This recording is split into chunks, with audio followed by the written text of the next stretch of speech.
পাশের জমি ক্রয় করার অধিকার বা অগ্রক্রয়। মনে করেন এই জমিটা আপনার ও এটি আপনার পাশের জমি। এখন এই জমিটির মালিক তার এই জমিটুকু আপনার কাছে বিক্রি না করে অন্য কারো কাছে বিক্রি করে দিতে চায়। কিন্তু এই জমিটা আপনি ক্রয় করলে আপনার অনেক সুবিধা হয়। কিন্তু আপনার জমির পাশের জমির এই মালিক আপনার কাছে কোনোভাবেই বিক্রি করতে রাজি হয় না। এখন এমত অবস্থায় আপনি কি করবেন? দেখেন আসলে এই জমির পাশেই যেহেতু আপনার জমি, সেক্ষেত্রে এই জমিটি ক্রয় করার সর্বপ্রথম অধিকারটাই কিন্তু আপনার। অর্থাৎ এই পাশের জমির মালিক তার জমিটি বিক্রি করার আগে অবশ্যই আপনাকে বলতে হবে। আর আপনি যদি না কিনেন তাহলে সে তার জমিটি অন্য কোথাও বিক্রি করতে পারবে। এটা কোনো সমস্যা নাই। কিন্তু সমস্যা হয়ে দাঁড়িয়েছে এই পাশের জমির মালিক উদ্দেশ্যপ্রণীতভাবে আপনাকে না জানিয়ে তার এই জমিটি অন্য কোথাও বিক্রি করতে চাচ্ছে। এক্ষেত্রে আপনি আইনগত ব্যবস্থা নিয়ে আপনার এই পাশের জমিটি আপনি নিজে কিনতে পারবেন।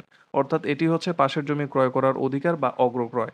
এখন যদি দেখা যায় এটি একটি ওয়ারিশান সম্পত্তি, এখানে ভাই-বোন আছে, কিন্তু আবার ভাই-বোনের মধ্যে সম্পর্ক ভালো না। ভাইয়ের সাথে বোনের সম্পর্ক ভালো না হওয়ায় বোন চাচ্ছে তার জমিটি অন্য কোথাও বিক্রি করে দিতে। বা ভাই চাচ্ছে তার জমিটি অন্য কারো কাছে বিক্রি করে দিতে। এক্ষেত্রে এই ওয়ারিশান সম্পত্তি ভাই চাইলে বোনের বিরুদ্ধে কিংবা বোন চাইলে ভাইয়ের বিরুদ্ধে অগ্রক্রয় বা প্রিমেশন মামলা করতে পারবে। যদি দুজনের মধ্যে কেউ অন্য কারো কাছে বিক্রি করেও ফেলে তাহলে এই অগ্রক্রয়ের মামলার মাধ্যমে জমিটি ফেরত আনতে পারবে। এটিই হচ্ছে অগ্রক্রয়। মানে পাশের জমি আপনি কেনার ইচ্ছা থাকলে সেটি অন্য কেউ কিনতে পারবে না। আশা করি বুঝতে পারছেন। প্রিয় দর্শক, ভিডিওটি শেয়ার করে দিবেন। শেয়ার করবেন এইজন্য কারণ অনেকেই জানে না পাশের জমি ক্রয় করার অধিকার বা অগ্রক্রয় মামলা সম্পর্কে। আসসালামু আলাইকুম।